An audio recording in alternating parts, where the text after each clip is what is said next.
Tell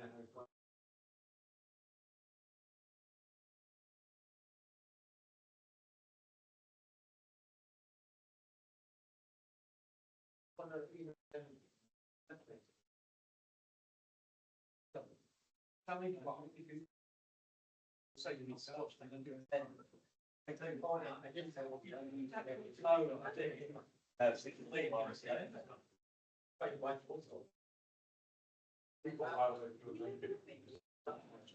Reason last night. Even though on long days, the temperature dropped in the evening, still ready March. Yeah, so it's like no one wants to treat it for it's pretty low.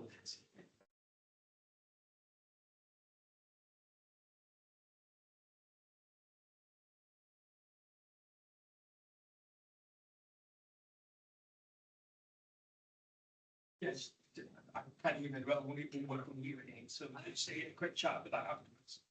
Yeah, it's normally. See what's everyone to say. Thank you. Yeah, thank you. Very good. Very good. Yes. It's like me.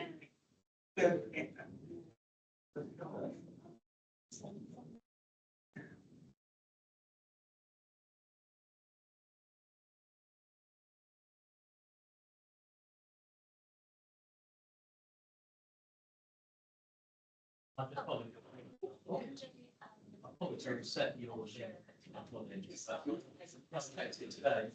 Yeah, I haven't set it up into the basic yet, but I just followed the link today just to make sure I get a general bit.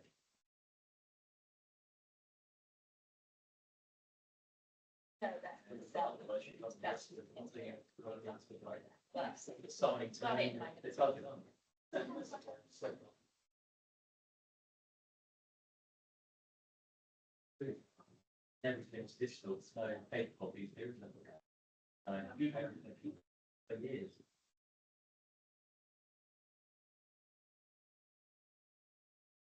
They're using it,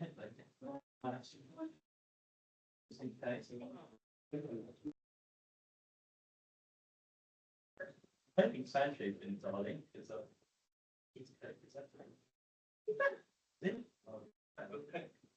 oh, it's nice.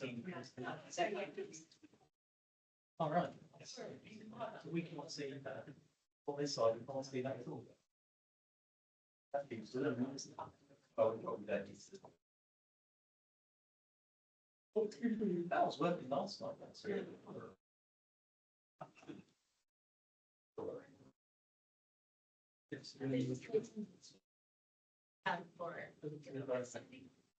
Layout. Who's sending it? Yeah, that's on the start one. Yeah, make a note. Stand there to Stephen. Never remember saying it on the way. I never turned it like them on. Jamie showed me this one. I don't know if it's one thing or not. Yeah, I'll try it. It should work. Okay, there you go. Oh, yeah, otherwise We have the you technology. can't see who's there and who's going to speak.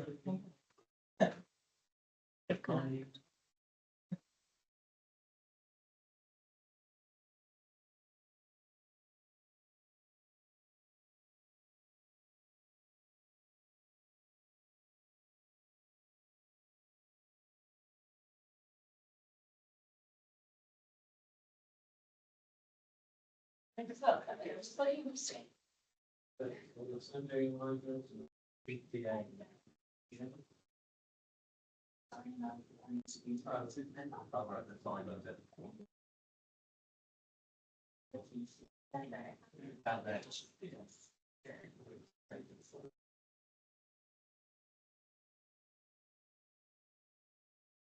Oh, to keep going.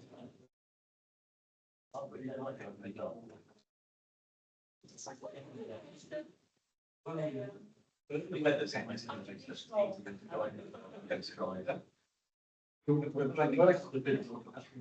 Thank you very much. I have my own, you see. Thank you very much.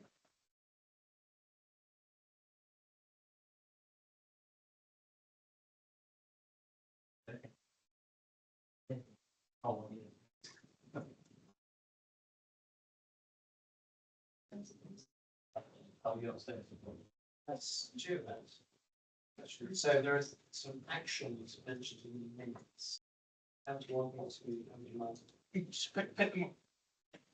Straight after the minutes. Yeah, take them up to matters arising after you cover up the accuracy. Sorry.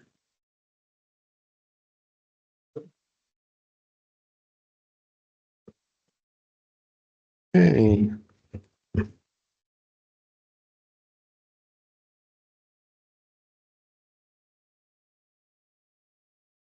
Okay, good evening, everyone. Welcome to the Governance and Audit Committee meeting, 18th of March, 2026. Just remind everyone that the meeting is being recorded and will be uploaded to YouTube. So item 1 is to ask our clerk if there's any apologies today. There are apologies from Councillor Ryan Frost. Thank you. Chair, this is Councillor Zahuddin joining online. Okay, thank you. Nice to hear from you, Councillor Zahuddin. So item 2 then, declarations of interest. I ask if any declarations of interests. Hearing any? Yes. No. Item 3 is the minutes. I want to ask if any matters arising or points of accuracy. And then once they're adopted, we'll look at some of the action items. Looking around, I can't see any anybody want to make any changes. So I'm going to propose that the minutes are adopted as the correct record, and I'll ask for a seconder, and then we'll have a show of hands. Councillor Allen, thank you very much for seconding. All those in favour of adopting the minutes? Okay, minutes are adopted. Okay, so now we're going to move to item 4. We're just going to pick up some of the matters arising from the minutes. They're marked as actions. I just wanted to thank the person who put the minutes together from the last meeting for adding those actions. Very useful. Right, so I'm just scrolling through. Okay. So there's an action item on page 5 related to climate bonds. Basically, it said officers have no information of any concerns achieving the full amounts. Bonds officers would investigate and report back. So, Stuart.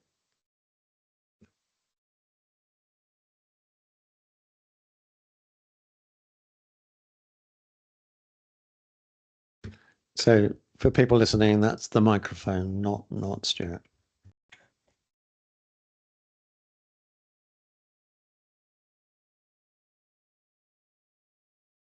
Yes, so with Abundance, who the organisation who would operate the climate bond for as chair, the advice is that there haven't been any instances to date where the full allocation hasn't been taken up, but they advise caution and not try and raise too much in the first instance until the interest happens.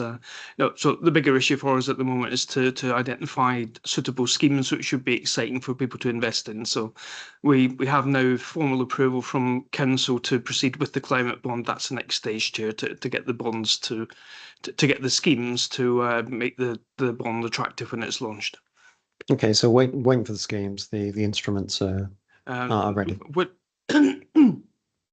I suspect, Chair, the reality is that probably we're looking for a September launch now, because the schemes will need to be formally approved through the governance process. And given that the bonds are only launched once a quarter, I think it's realistically not going to be 1st of June, so probably 1st of September. Okay, thank you very much. Next action item under item 38, page 6. It's about the challenges in getting the audit recommendations implemented and the new tracker being put in place. And we're awaiting action from management and update to be provided at this meeting. So I guess that's going to be Sally. Thank you, Chairman. So in my interim update, which we'll have later on the agenda, we have got the updates from the management teams across the council on the recommendations raised. So that has been taken forward.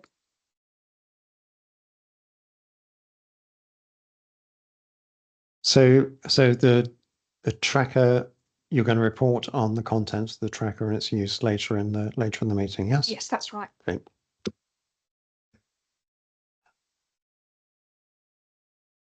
So again, on page 6, it's about the audit report. Members wanted to focus on the service area response. Had been delayed for over 19 weeks.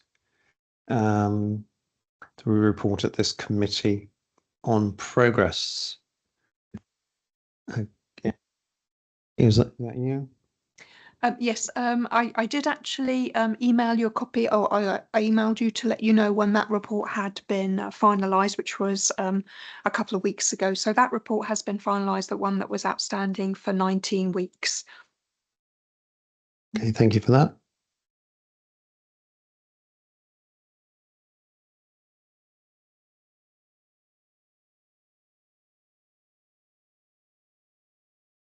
The next action point is to be about the tracker again, so I'm minded just to skip that, go to the next one.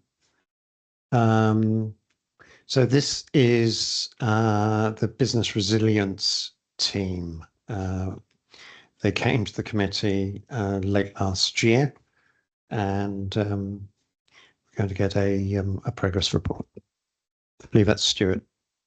Yes, Chair, I can advise that there was quite a significant update report provided to the corporate management team, but that was only last week, so it was just beyond the timescale from which it was supposed to include in this agenda, but it will be included in the June agenda, and the relevant Assistant Director, Damien James, is expecting to come along to brief members on an update. It is a more positive position than the committee has seen before, so progress has been made. Yeah. Councillor Bill. Yeah, thanks, Stuart. Given the events in the Middle East, does that affect some of the content of the resilience plan, you think? And will that add to the delay in the report being provided? It's not a specific risk, Chair, although we are obviously clearly monitoring closely the position around fuel prices, which is a particular issue for many of our services, not only transport, but clearly affects things like social care services as well, because it's very expensive to heat care homes. So it's one that we're tracking as an organisation. It's not normally specifically a risk that's on the risk register, but there are implications of it.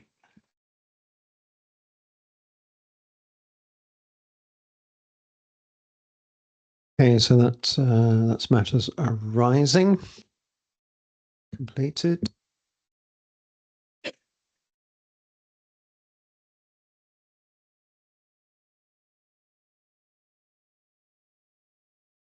Okay, so our next item is the review of the whistleblowing policy, and the Borough Solicitor Sanjay is going to report on that. Also, Sanjay will be reporting on a code of conduct outcome, which is item 9. So we're just going to move that on the agenda. So it's going to be after the review of the whistleblowing policies. So we have sort of continuity from Sanjay on both those items. So I'll hand over to Sanjay, who's online.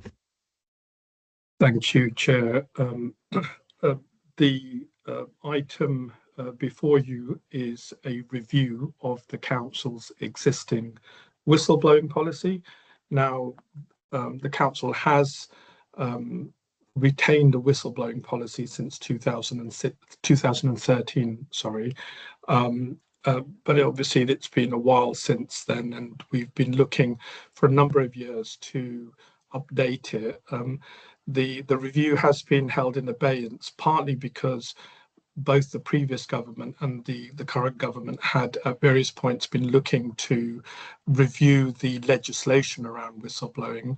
The previous government had done so in 2013, but obviously with the change of government, the review and the proposed changes didn't take effect. Since then, there's been a further review by the current government with a specific change, but not anything particularly dramatic. So that was part of the reason why we've been holding this in abeyance for a couple of years. In terms of the whistleblowing policy itself, this reflects the legislation. So there is legislation under the Public Interest Disclosure Act 1998, which sets out the law regarding whistleblowing. And the law really has two particular purposes. The first is to encourage responsible reporting of malpractice in the workplace. And secondly, it's designed, the legislation, to protect individuals from retaliation as a result of raising genuine concerns in the workplace. And both of these elements are reflected in both our current policy and the proposed new whistleblowing policy, which also seeks to make further enhancements towards ensuring that the policy continues to meet the statutory aims in straightforward and accessible language. So really, it's the purpose of the refresh is, one, just to make sure it's updated to reflect current circumstances. It's been 13 years since it was first introduced, and also as a refresh to give us an opportunity to relaunch the policy and to socialise it across the council thereafter once it's been adopted. Now, in terms of the detail of the changes, I'm going to pass over to my colleague Alex Middleton, the audit manager, who's going to go through some of the changes that we're proposing in terms of the whistleblowing policy. So I'll stop there and pass over to Alex. Thank you.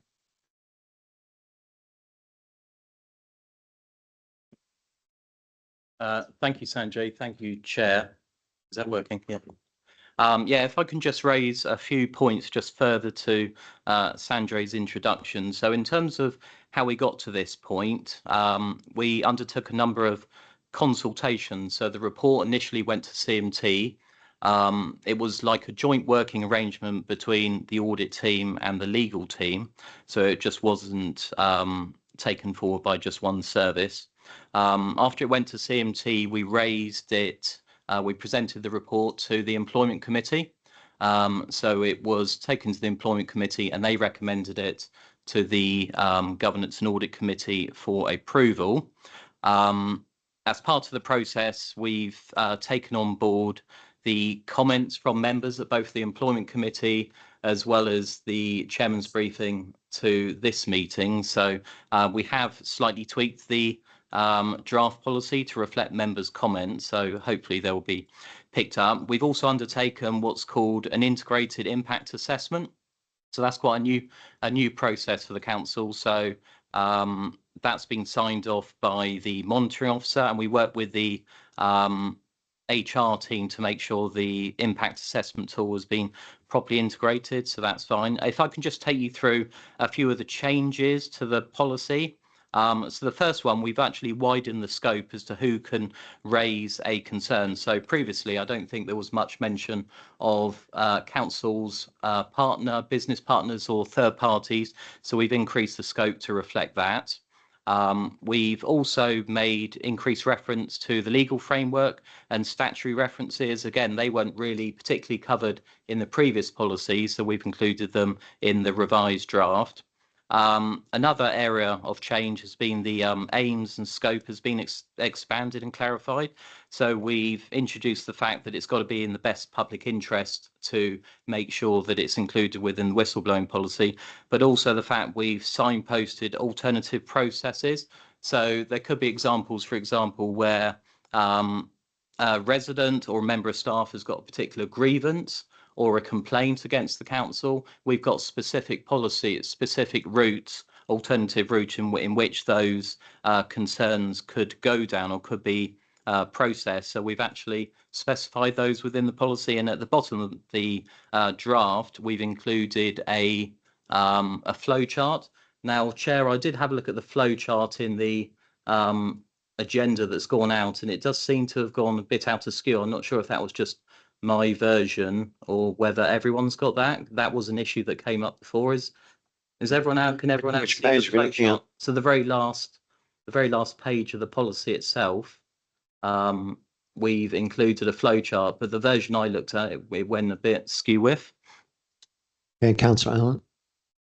Yeah, it's the left-hand diamond where it says, "Is the issue considered A?" Yeah, And that you should be a can't- complaint and because you that can see was the rest of it. that seemed to I don't know why that's come up. And But it yeah, did the same thing on the employment version. yeah, so- exactly. Yeah. So apart from that, I think the rest of the flowchart seems to be okay.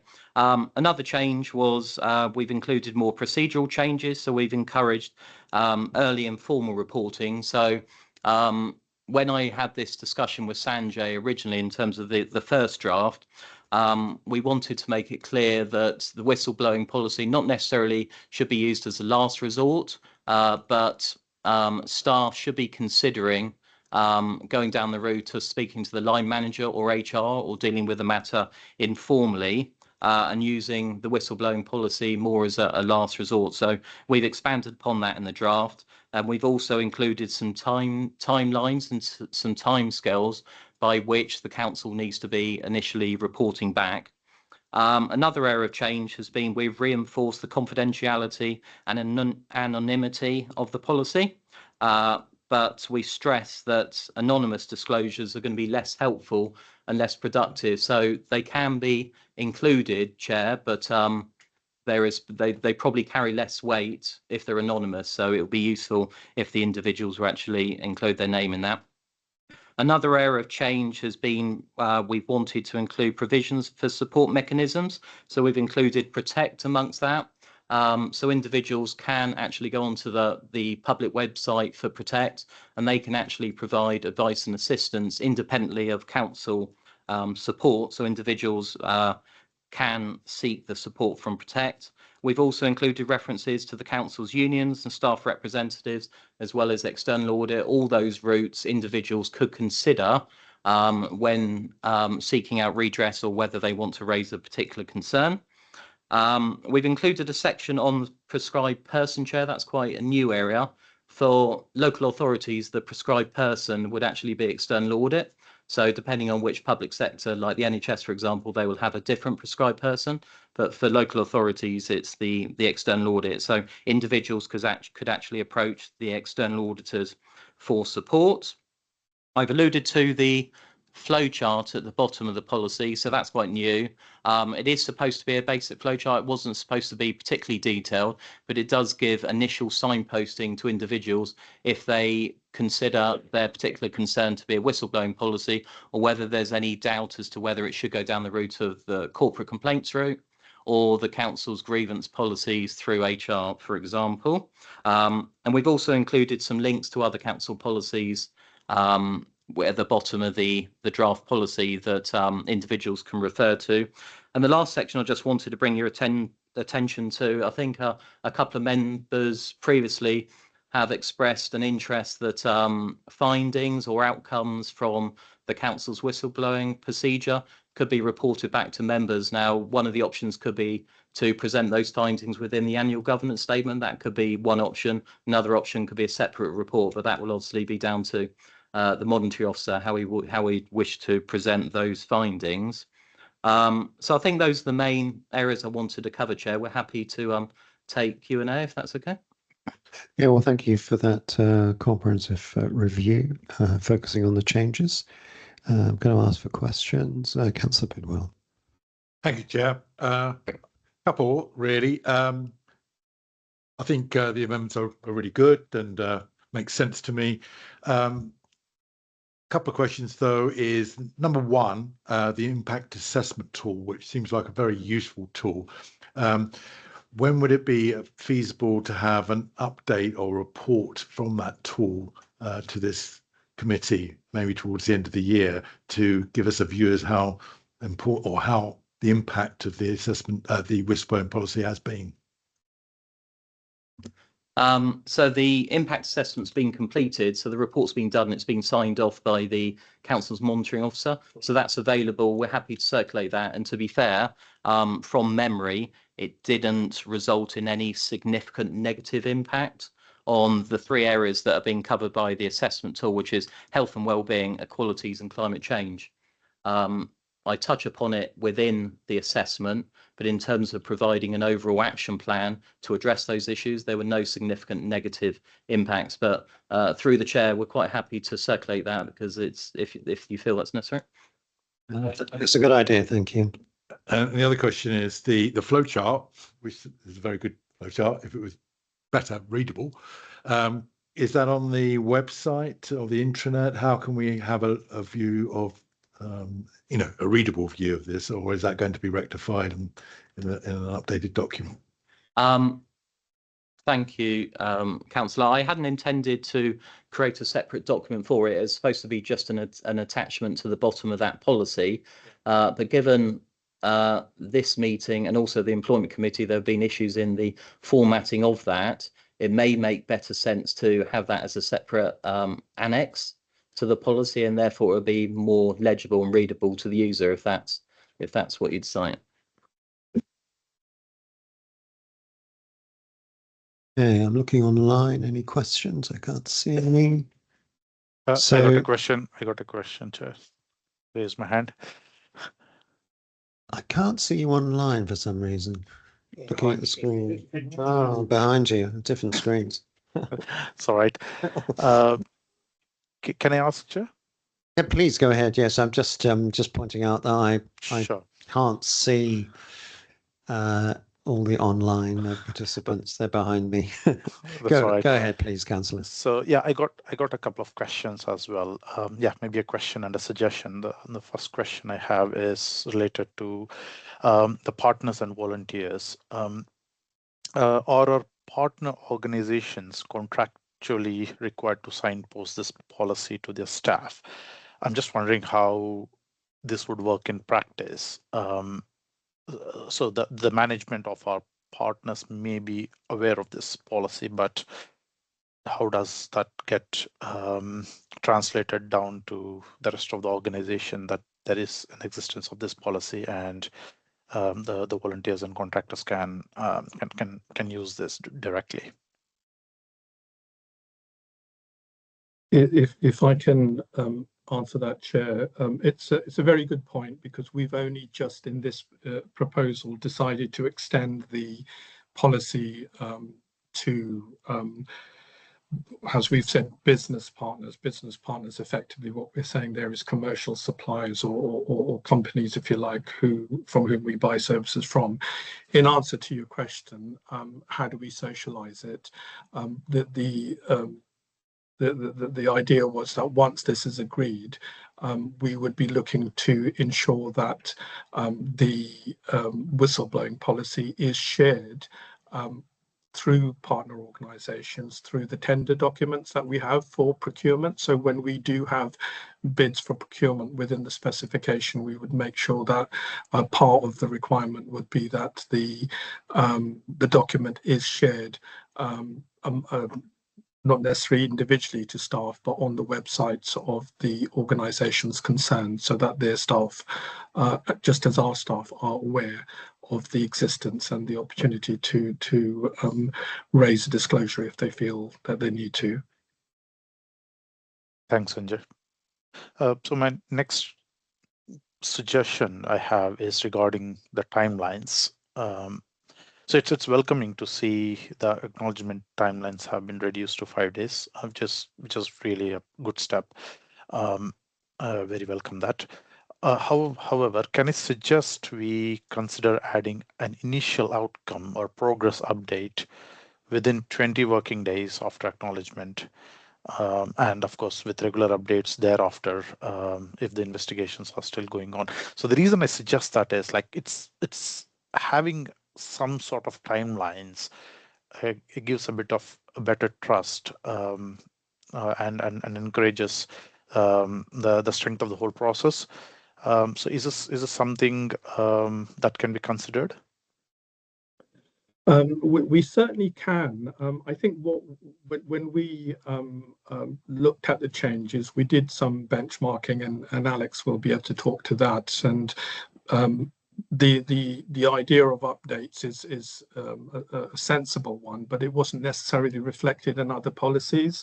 The thought that runs through my mind, Councillor, is that once a person has made a disclosure, they're making a disclosure in the public interest. They're not making it in their own interest necessarily. And so this is quite different from a complaint or a grievance, though I do understand, if somebody has taken the trouble to do so, there is not necessarily a duty of care, but maybe an expectation that they will be informed that their disclosure is being dealt with. So, in terms of good practice, I don't have any objection to that. I don't know, Alex, if you wanted to add anything, but I'm not averse to adding a point within paragraph 8 of the document to say that we would provide a progress update within 20 or whatever, 20 days or whatever you would suggest, or the committee suggests.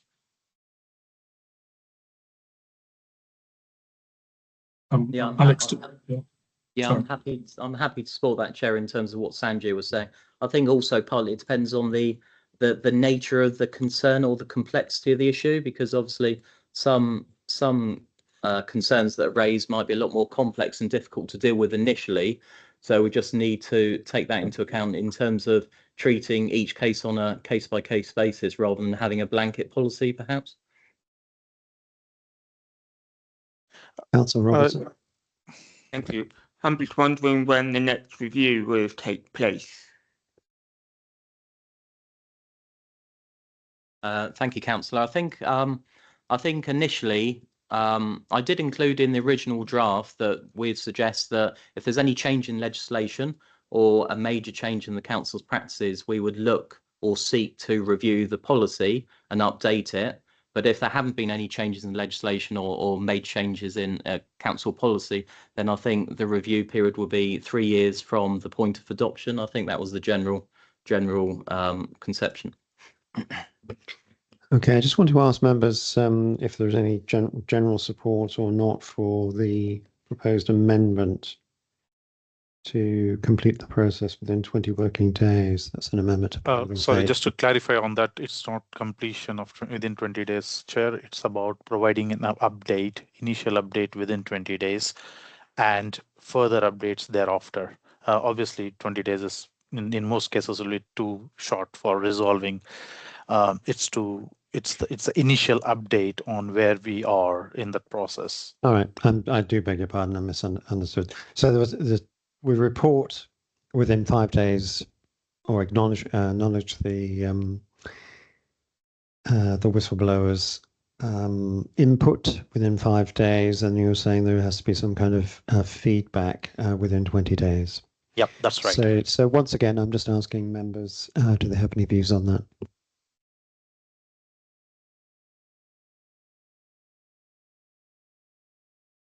Okay, Councillor Zurigi, it appears that we're happy with that. Thank you, Chair, and thank you, members. So we're going to amend.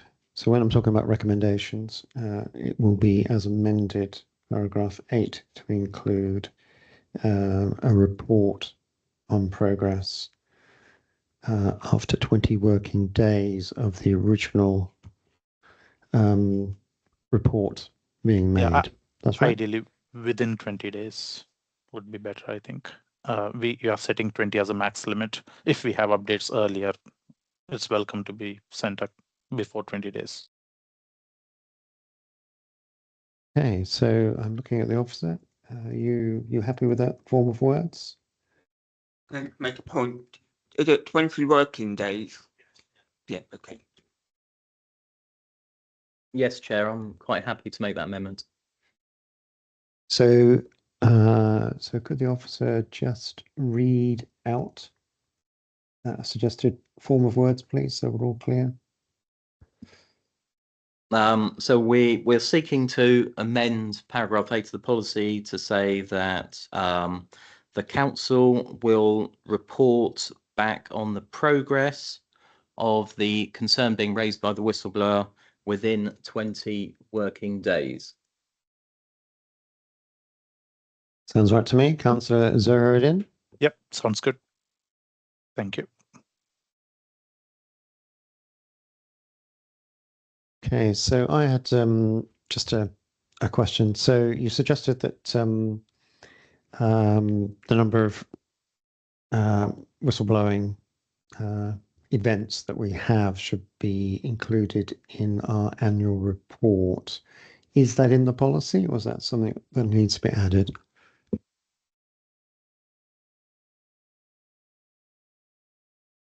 Can I just defer to Alex on that point?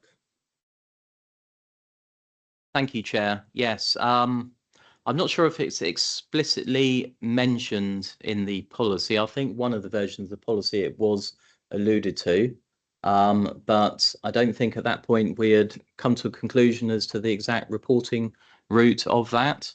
Okay.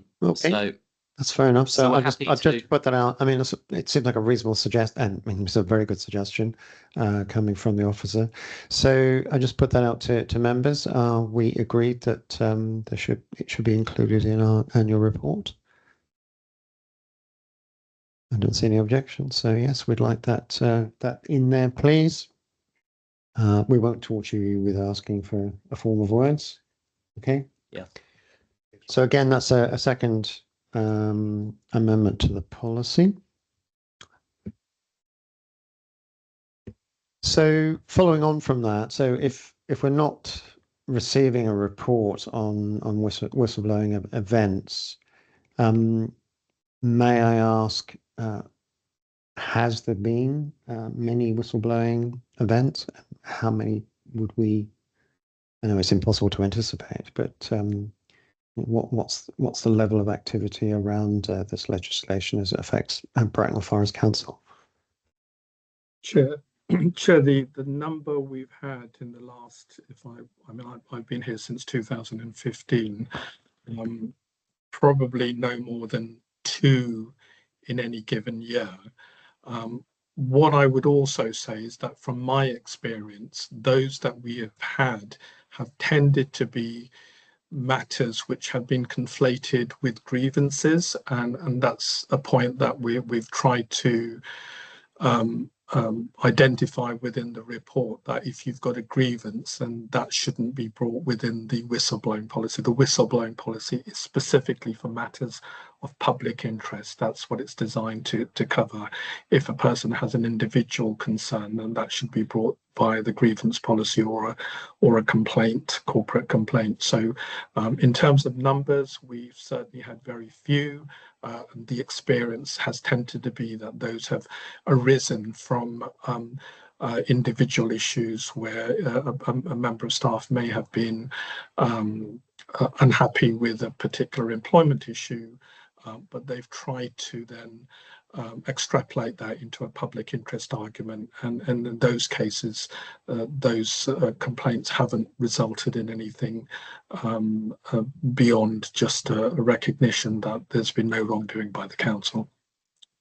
Having said that, I do want to stress that the whistleblowing policy is a really important policy. It's part of our transformation, our transparency agenda as an organisation, and it's really, really important that we do have open areas for staff, in particular agency workers and partner organisations, to be able to identify and highlight failings within the organisation, malpractice within the organisation, because that would just be helpful in terms of engendering public trust in the organisation. So that's all I wanted to say on that. Thank you. Yes, thanks very much for that background and clarification of the difference between whistleblowing and grievance, and how that needs to be managed within the council. So thank you very much for that. If there are no further questions, Diana, yes, our private member, please go ahead.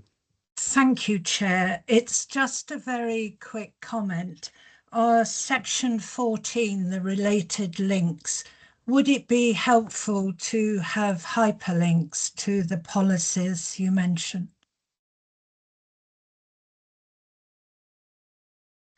Any hyperlinks to the policy? Yeah, I've got no problems doing that. I'm happy to support that.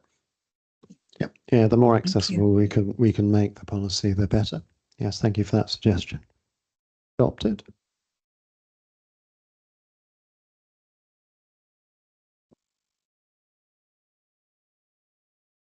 Okay, so we're going to vote on this one. So I'm going to read the recommendation. That the Government and Audit Committee approves the updated whistleblowing policy contained in Annex A to this report as amended with the two matters that we discussed this evening. And just to ensure that the policy continues to both properly reflect the legal requirements around whistleblowing and to achieve clarity in terms of its application. And I also noted that it's been benchmarked against other local authorities, so we're up to speed with best practice. So I'm going to propose that. Do I have a seconder? Happy to second, Chair. Councillor Allen. Thank you, Councillor Allen. I'm going to assume that no one wishes to speak, and so I'm going to put that to a vote. All those in favour?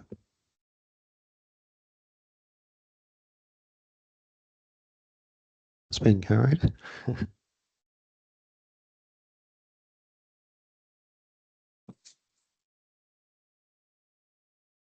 So as I said earlier, we're going to move to what is currently item 9 on the agenda. Sanjay is going to make a report on a code of conduct outcome. Thank you, Sanjay. Chair. Thank you so much, and thank you for agreeing to bring this forward, Chair. I will be brief. I know you've got other items on the agenda. This item is just really for noting. I will be bringing the annual standards report to the Governance and Audit Committee in the summer, which will set out the Council's experience in terms of code of conduct complaints over the last 12 months. But this particular report is just specifically to highlight the code of conduct outcome in relation to a particular complaint which was raised last year, which has reached a conclusion this year. And the complaint relates to a serving councillor who had been the subject of a complaint of disrepute. I had referred the matter on to an investigator. The investigator had found that there had been a breach. Having established that, the investigator's report having established a breach, it was then incumbent upon myself to consider whether to try to get the matter resolved informally with the councillor or to try to refer it on to a code of conduct panel. In this instance, I discussed the matter with the councillor and she was agreeable to offering an apology for her conduct. And in this instance, because an apology was being offered, that was the end of the matter. The matter could be dealt with by way of an informal resolution without having to then engage a code of conduct panel. That being the case, the procedures we have within the council, and in particular our arrangements for dealing with code of conduct complaints, indicate that where there has been an informal resolution after an investigation, the monitoring officer will report this finding back to the Governance and Audit Committee, which is what I'm doing in this instance. So it's purely for noting, it's nothing more than that. It's the first time we've had a situation where there's been a necessity following an investigation report to report back to Governance and Audit. By and large, had this not been dealt with by way of an apology and had gone to a panel, then of course there would have been the formalities of a panel. So actually it is a pleasing outcome that the matter could be resolved informally without full public glare. So that's all I wanted to say on the item. Happy to take any questions if there are any, but it's purely for noting. So members, just remind, it's just a matter for noting. Any questions for Sanjay?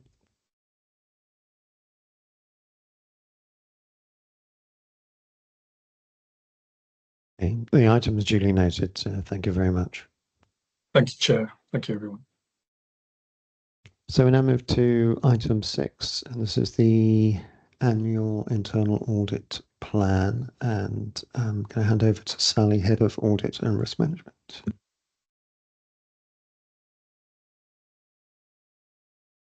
Thank you, Chair. As you know, you're required as a Governance and Audit Committee to review and approve the annual plan of work for internal audit. So in bringing this paper here tonight, I'm bringing forward the plan for 26-27. As you will as you will appreciate, along with other parts of the council, we are having to make reductions in our resources. And that means that we will be in a position where we will need to start reducing the level of work that we do during 26-27. And we have been mindful of that throughout the process of developing the audit plan, which has been based on review of the elapsed time since the last audit on each area, by looking at things like the value of transactions that are going through in each area, by looking at things like the changes in systems, and also after having discussions with senior managers across every directorate of the council.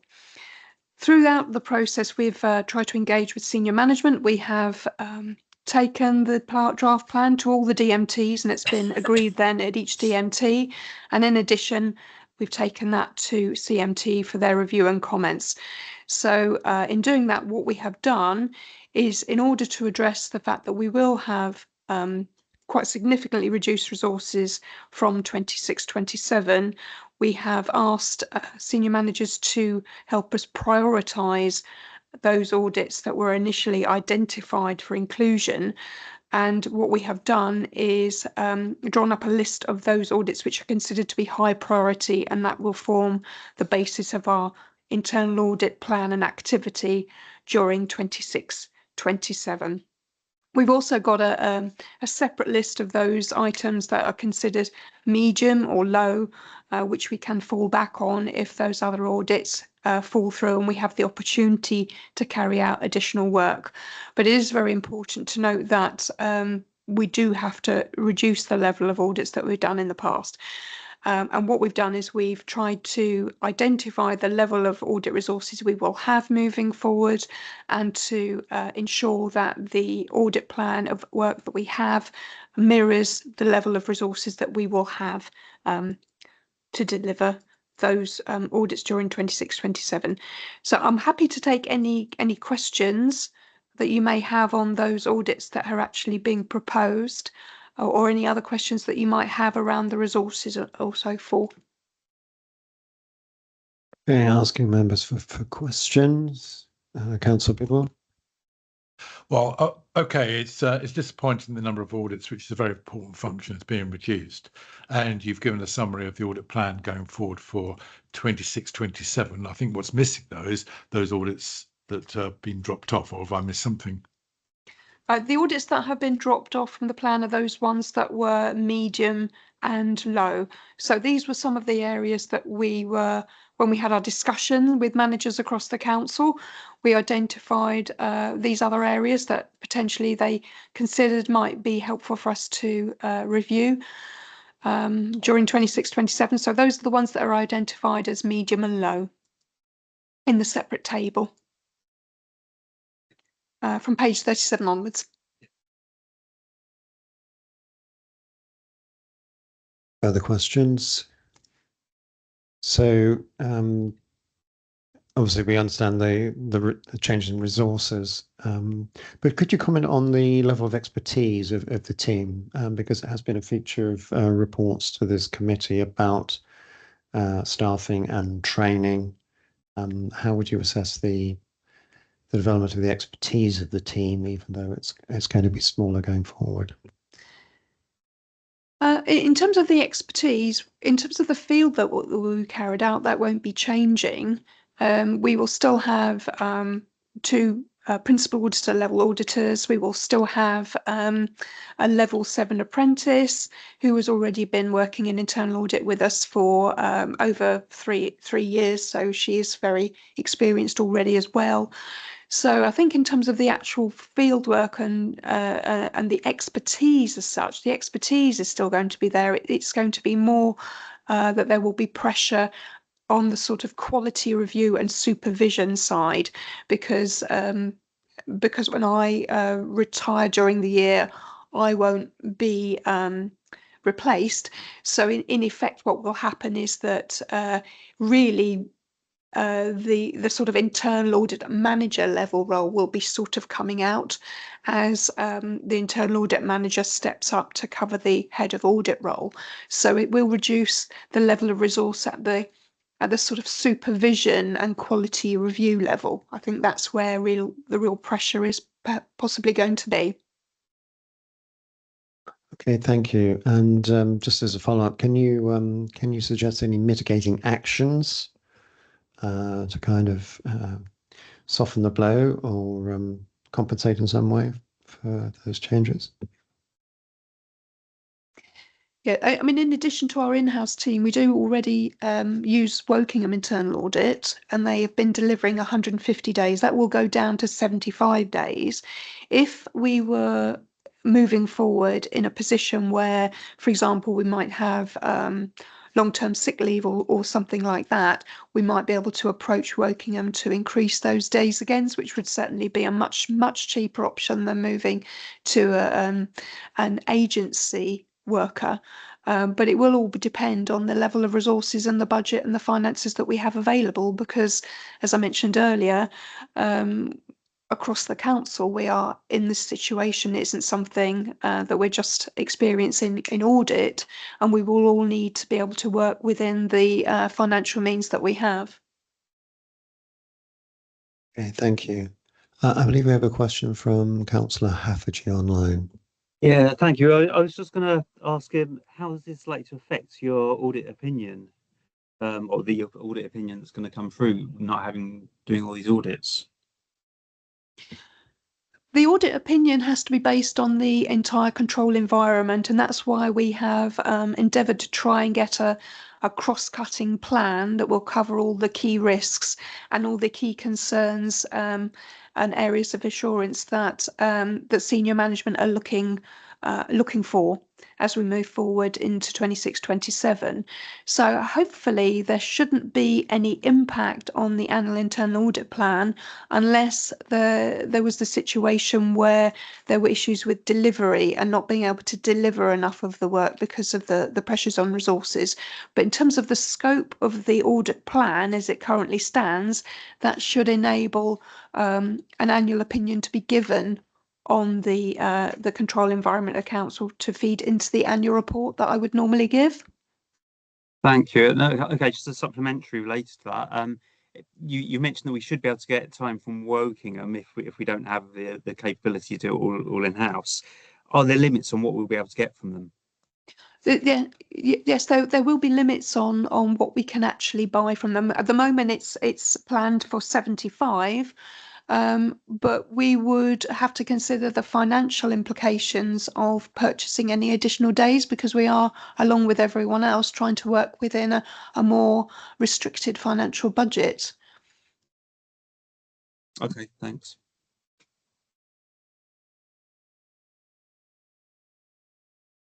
Any further questions? If not, we need to vote on this one. So I will read out the recommendation. It's on page 23. So, Governance and Audit Committee to approve the internal audit plan for 26-27 as attached at Appendix A. That's necessary because we need to ensure that the council meets its statutory responsibilities for internal audit. So I'm moving the recommendation. Do I have a seconder? Second. Thank you, Councillor Bidwell.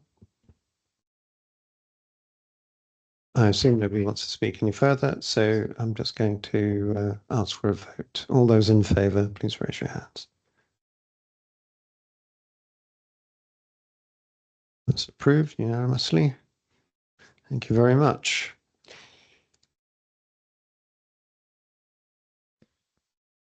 So Sally, you're going to talk to the next item, which is your update on the internal progress of the internal audits you're running currently. Thank you, Chair. So as you may recall, I gave my last update in January 2026. So this report in particular focuses on the progress since that last update in January. So I would like to draw your attention to just a number of different item areas that we've got within this. In particular, if we focus on page 44, this is where we're setting out what the status is of the audit plan. So what I do try to always do is to try and give you an overview about how far we have progressed the internal audit plan that we had originally approved by you back in March 2025. So against that audit plan, you could see there's been some changes, some things added, some things cancelled, but it comes down to a basic plan that we've now working to of 48 audits, and we've made very good progress. So we're well on track to deliver the audits. I'm not saying they will be all completely finished by the end of March, but will be well progressed, and we've already got a very significant number of them already out, at least in draft for discussion, if not already finalised. The table below that then sets out the summary of the outcomes of all the audits that we've had for 25-26 to date. And as you can see from this, we've done a lot more audits already than we had done in 24-25 by a similar point in the year. And also we're really at the stage where we've really generally completed what we'd already completed for the full year last year. So we're making good progress. We will have a lot more audits. As you can see here, we had 33 last year. We'll have 48 for 25-26, which is more in line with what we would have had in the past before we started to get the difficulties in resourcing and challenges with our recruitment. So we're, as I said, we're making good progress, and as you can see from this, the position is much more favourable than it would have been in the last few years. There's a lot more satisfactory opinions coming through, a lot less partial opinions, and a lot less issues with us going back to revisit audits and finding that there's still major recommendations that haven't been addressed, because that was happening to quite a significant extent last year and in years prior to that. So we are making progress, which is good news. In the next section on page 45, I'm then referring to the areas where we have issued reports with where we found significant issues. These are just the ones which we have not already previously reported to you. So this is everything since January onwards. So you can see at the moment we've got just the one council audit, which is the follow-up audit of the lookout, where the issue there were mainly really around procurement and debt management. And then we've got a couple of schools as well where we have either raised an inadequate opinion, or we've got one where we have got a satisfactory assurance opinion, but there was just one very isolated area where we did find some need for improvement, and we've raised a major recommendation on that specific area around lettings and liability insurance. But other than that, that school was, I would say, performing very well. So it was just that one isolated part of the control environment that we were looked at. We've also then, as we talked about earlier on in the agenda, provided an update on the audit recommendations tracker. What we did is we requested that managers include an update on the status of the recommendations, and I've summarised here the outcome of that. There's some summary tables at the back which set things out audit by audit and date back to audits that are pre-24-25 that were in the old tracker. Following discussions with the chair and vice chair at our pre-meeting, I've also produced a supplementary paper which makes these tables a little bit clearer, removes all the colouring and just focuses on the sort of major ones and the critical ones that are just still in progress or not started. And hopefully that should be a much easier to follow than the original tables that we've got here in Appendix 2. So we can take that on board when we produce the papers next time. This, as it's shown in Appendix 2, is what went for publication, and that's why we've had to add it as a supplementary. So hopefully those tables will have actually helped to clear things and make it easier for you all to follow. As you'll be able to see, there are still some areas of where there are major recommendations that are still in progress that date back to P24-25. And those are things that we will need to focus on in the next few months to make sure that those are addressed. And as you'll see from that, it's really around a couple of main areas, including business continuity, which you will be getting the update on in June anyway. So I wasn't going to go into any more detail on this, but I'm very happy to take any questions that anybody might wish to ask. Well, thank you very much for your report and the update on progress. And yes, I really like the agenda supplement. I think that's very useful for everybody, not just this committee, but those who need to be reviewing the tracker. I'm going to open the floor to questions. Councillor Bidwell. Not really a question, just a statement really.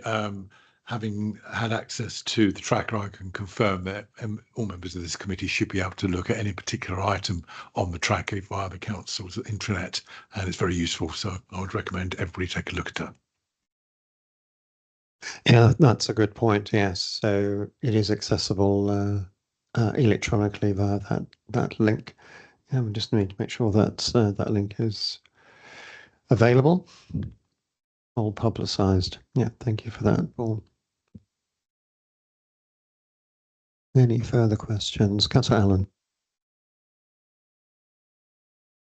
Yeah, you're showing a school that was showing an inadequate audit, but I was quite surprised by the number of things it was failing on. I mean, checks on hirers, expenditure, purchase card, recruitment, governor DBS checks, and budget setting. That is an amazingly long list of failures. Any comments on that? In this particular school, they were in the situation where they had a bursar that had been with them for many, many years. And he then went on long-term sickness absence several times over and over again. And I think a lot of the controls deteriorated whilst he was off. And so he would be off for a while and then he'd come back and then he'd go off again. And even during the course of our audit, he was also taken ill again, and I think the audit was disrupted, and Alex and the team had to go back in again afterwards later on. So it's been quite there's been quite a lot of disruption at the sort of bursar level, and I think that's contributed to a lot of what we've found during the audit and weakened the controls. We are in discussions with them at the moment to go through the action plan and go through every point in detail with them. I think one exit meeting has already been held, and that only covered probably about 2/3 of the points. So the rest of the points are being discussed with the head teacher and with the bursar, which will then help them to develop an action plan moving forward to address those issues. But you are right, there are a lot of points that were identified from this, which is why we have concluded we can only give inadequate assurance. It just shows how critical the role of bursar is, and if they're not able to, if it's reliant on one person, you can fall foul. Yes, the role of the bursar is very, very important. I think it is very important for schools to be mindful of where they do have bursars that are going to be absent for some time, then really they should really be putting appropriate cover in place. And I'm not sure that always happens. Sometimes schools think they can just get by and they just can't, because it's a critical role. And they can get in quite a mess if they don't have the bursars in place. Yeah, I think that's a very good point, Councillor Allen. Again, it's just my recollection. It may be anecdotal, but in these reports, schools do seem to crop up on a regular basis. Is there something else going on beyond bursar schools? I mean, I would say it's quite a difficult environment, I think, to operate in with schools. The bursars are generally they're not accountants. They're not bookkeepers. They're generally sort of administrators, and they don't always fully understand internal control. So when we go in to audit them, we do find that sometimes they don't always understand everything. It's important to also bear in mind that when we are auditing schools, we are focusing in on the ones that we suspect are going to be in difficulties, because we have finite resources, and we need to be able to put a cap really on the number of schools that we actually audit. So it is fair to say that generally speaking, we are really only going into audit schools where we're suspecting there is going to be a problem. And that perhaps skews the outcome of this a little, and how it looks. And I've noted that another question noted the policy is not to actually name the schools. Do you have any views on that? Would actually naming the schools in these reports provide a positive stimulus for change? I don't know. I think you'd have to probably ask the schools that, but it's something historically I did used to name the schools in the reports, and certainly when I look at other heads of audits reports, they do seem to include the names of the schools. But it was I think the decision was made by an executive director that left some time ago. She had concerns about us naming the schools in these reports. I suppose really, I think it's important to note that if we are going to include them in these reports, then they need to be and name them. Then we need to make sure that they're aware that they are going to be named in these reports. But it is something we did used to do when I first came here. For probably about the first 10 years, I was naming the schools in these reports. Well, I'm going to ask the obvious question of members. Do we want to, moving forward, to name schools or keep to the existing procedure? Councillor Bidwell. Yeah, I have had some experience of being a school governor, so I know how difficult it is for bursars. I think, as within most organisations, you have good and bad. Some bursars are better than others. I think the big problem is, recognising that if somebody is going to be absent, you need to cover that. And I think maybe the local authority has a role to play in that to help them through it. Naming schools, I think that could be an option if there are regular offenders. I use the word offender carefully, or not carefully really, but maybe a league table of offenders would help them step up to the plate.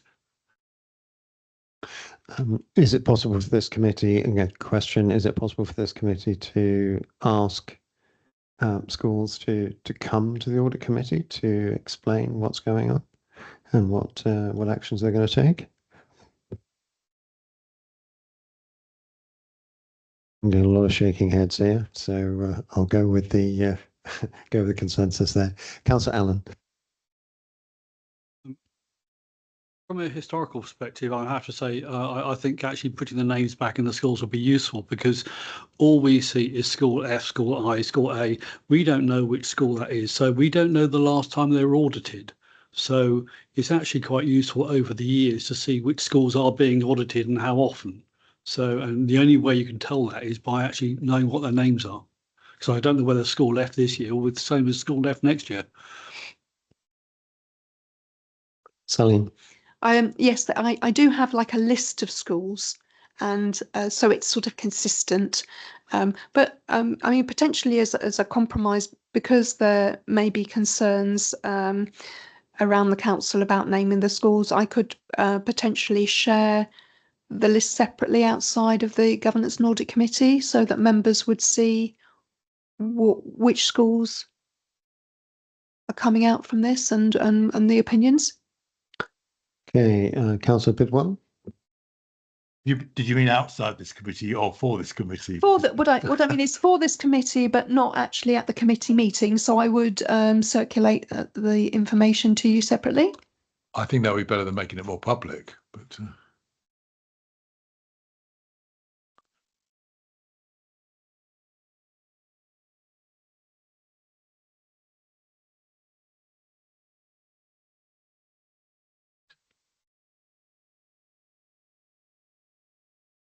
Okay, well, a short interruption while we track down the phone.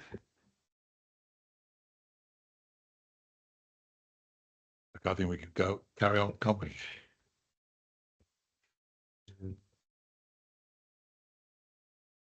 Okay, okay, so so coming back to our meeting. So since I raised the question, and we've had a bit of discussion about it, so I'm going to make a suggestion. So if there could be a report that's made to the committee that's not made public at the next meeting, and I'd like that report to be reflective on schools which have featured in, say, the last 12 months of progress reports to see if there is a pattern as to which schools are falling foul of our inspections. Thank you. If I may, I'm wondering if it might be a good idea for me to provide like a summary of the outcome of all the school audits over the last 3 years with the names of the schools, because that will show you probably a trend, and it will also show you more clearly where we have audited schools and where, for example, if we have raised a partial assurance opinion, if they have managed to turn that around and clear everything up. That might be useful for you to receive. I think that's a splendid idea. Yep. Yep. You can see all the heads are nodding, so let's go with that. That's a great compromise. Thank you.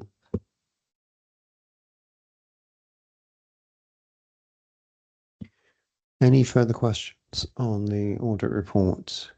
If not, all we have to do is note it, note the progress and the actions arising, which will go into the minutes. Thank you. So the next item is a strategic risk register update. And I believe that Sally, you're going to introduce the item. Thank you, Chair.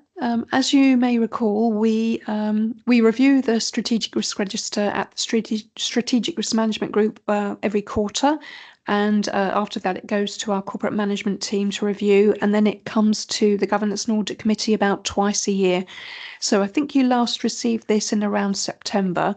So I was just drawing your attention in paragraph 5.2 that since the last update that you saw, the last version of the strategic risk register that you saw in September, we have added an additional risk, which is around the SEND strategy, the DFE action plan, and the SEND improvement plan.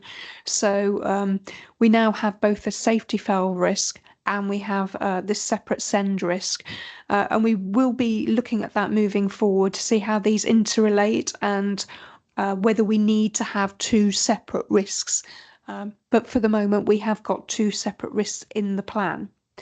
The other area that I just wanted to draw your attention to is that we have also increased the tolerance score for the financial sustainability risk, and that was something we did most recently at the latest review. So the full risk register is shown in the appendix here, in Appendix 2. And then in addition to that, you have the summary table at the beginning at Appendix 1. So we still haven't, we're still showing all the detail here on the risks that are considered to be red rag rated, and we've got a couple of amber ones as well. I wasn't going to go into any more detail on that, but I'm happy to take any questions back and raise them with CMT and Strategic Risk Management Group if you have any areas that you want me to take back for them to consider as part of their review of these risks. Okay, Councillor Allen.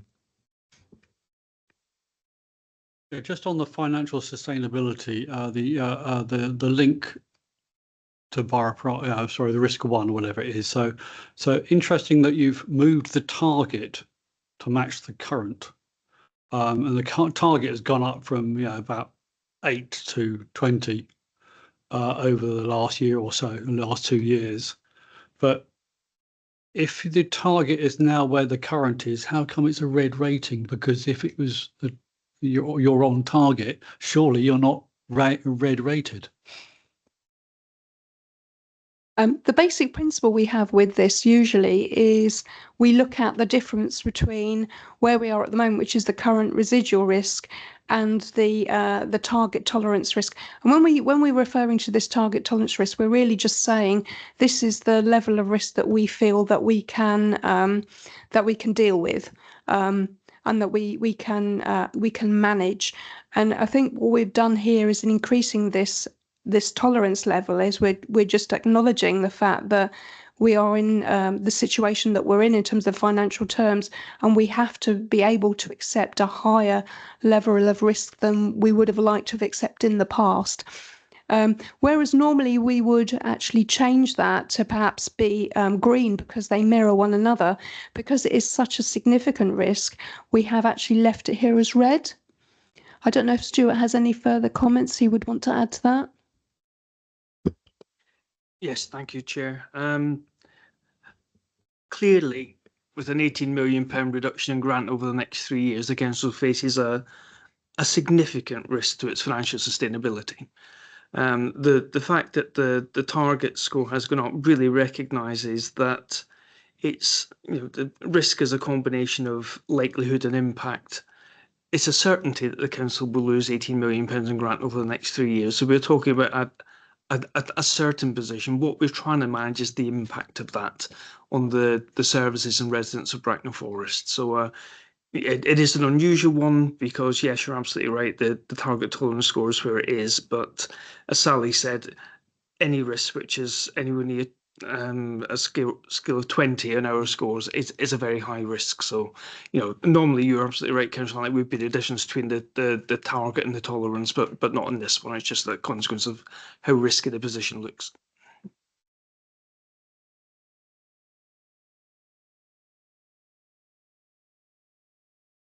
Any further questions?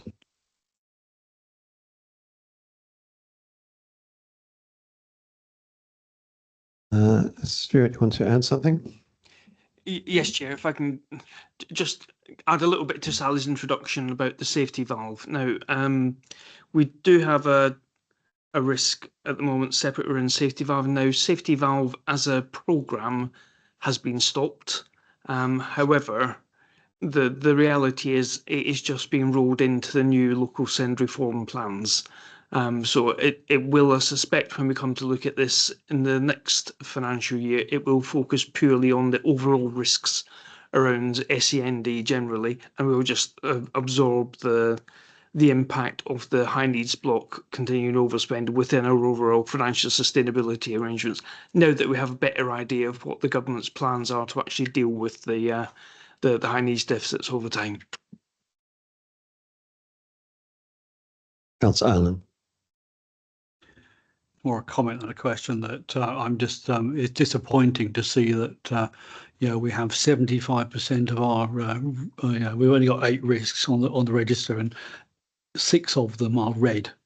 And I don't think we've ever had that high a percentage of red RAG ratings on the risk register before. That's correct. So my question was, without going into lots of detail, could you just explain for residents listening in the risk around send, please?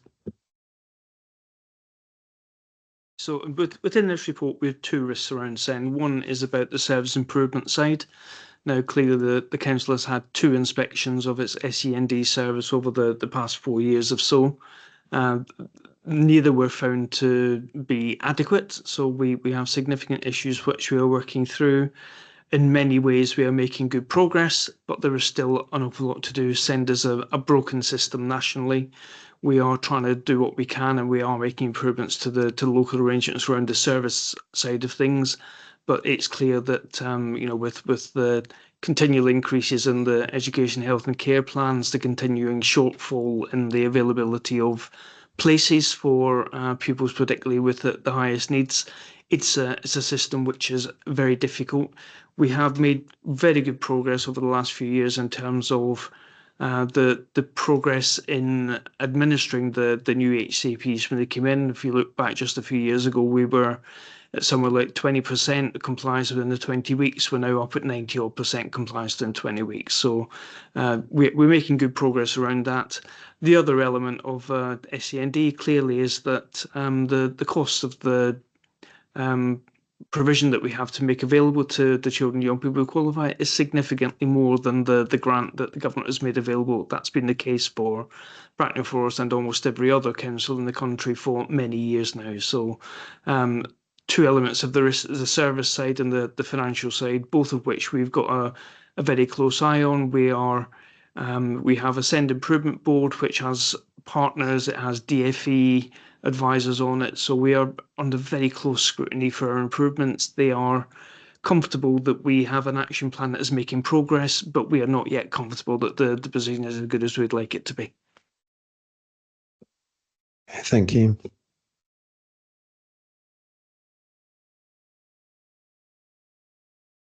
Okay, if there's no further questions, it is. I know it's the chair's role to summarise what we've had, but I think Councillor Allen put it well in terms of what we're saying on the risk register. Bracknell Forest Council has some considerable challenges ahead. Of course, the whole team, members and officers, I'm going to pull together and do the very best we can in very difficult circumstances. However, I remain very confident in the members of this committee to both call to account, critique, but also suggest what can be done to ameliorate these risks. So now we're going to make the recommendation for a vote. So the recommendation is Governance Audit Committee reviews the Strategic Risk Register at Appendix 3 and provides feedback on the completeness of risks and scores assigned to each risk.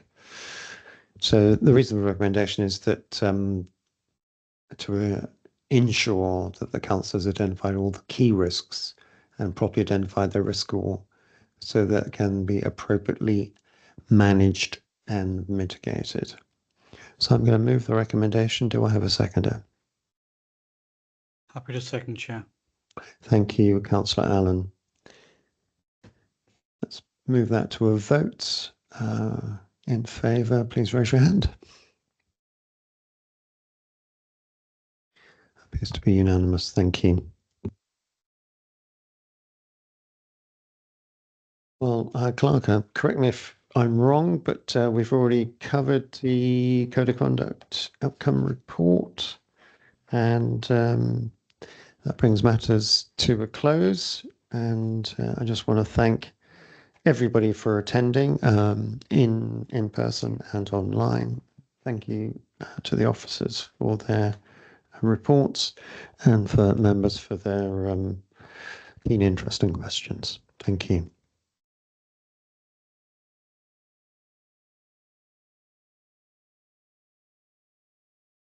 And we're off.